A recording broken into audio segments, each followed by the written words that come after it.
Hello there, this is Clone Brother Reviews, and in today's video I'm going to be showing you how you can make a LEGO 13th Doctor out of LEGO. The legs I decided to use come from Newt Scamander. The cape piece comes from this 212 Airborne Trooper.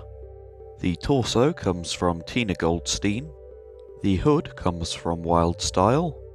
The face comes from Princess Leia.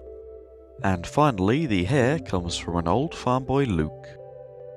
If you've built your minifigure correctly, it should look like this. Feel free to pause here if you need a moment to build it. Overall, I'm quite happy with how this minifigure has turned out. I did decide to remove the hood on mine in the end, but I think that it does add some extra detail if you want some more complexity.